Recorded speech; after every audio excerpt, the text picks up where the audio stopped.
We tested various bridges, the beam, the arch, and the suspension, to see which bridge structure could uphold the most weight.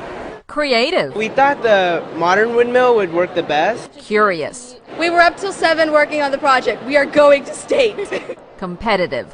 Those qualities brought nearly 800 students from North Texas middle and high schools to the annual Dallas Regional Science and Engineering Fair. It's a wonderful chance to see how excited these students are about their science and their engineering. And for those serious budding scientists judged to be the most creative, curious, and competitive, it is also a way to end up here. His first prize to Anjana Robb. The Beal Bank Awards Banquet honors students who spent months researching hypotheses and making discoveries. Students like Ryan Alexander. Like I said, I was researching windmills and I found that the main problem was efficiency. I found that the 8-bladed windmill did produce the most energy, and this was based on a hypothesis, but it never really been proven.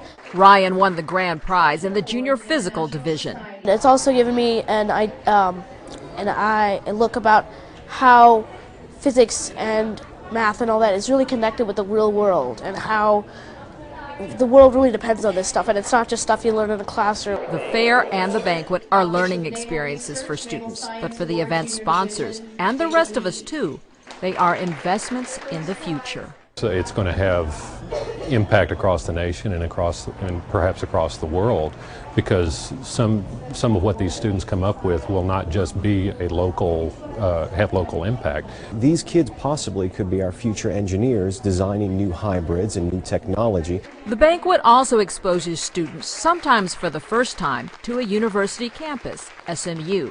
Just a few years ago, SMU student Jupin Mali sat where these students are today. Science fair has become so much a part of who I am because I'm continuing my research in college and, going off of fundamentals that I learned in science fair, and of course with Dr. Olness here at SMU. Some of the science fair winners, as Jupin did when she competed, win scholarships to SMU, which at this year's fair celebrated half a century of science fair sponsorship.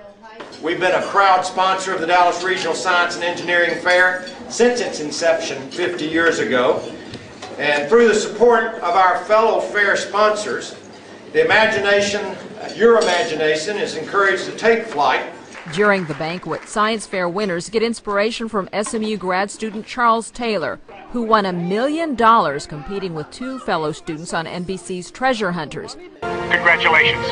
The gold is yours.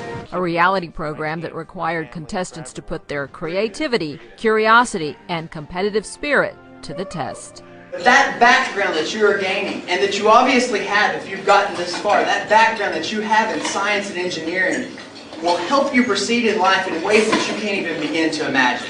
The student winners also get to hear from the Nobel Prize winner in physics.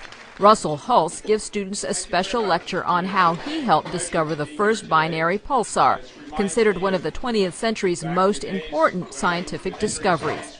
He was 23, only a few years older than these students. The really important thing I learned from that experience was do it yourself.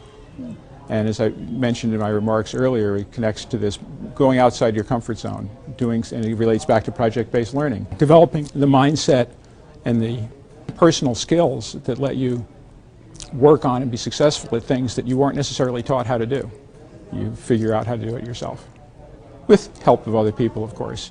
These students have a long way to go before they figure out their career paths.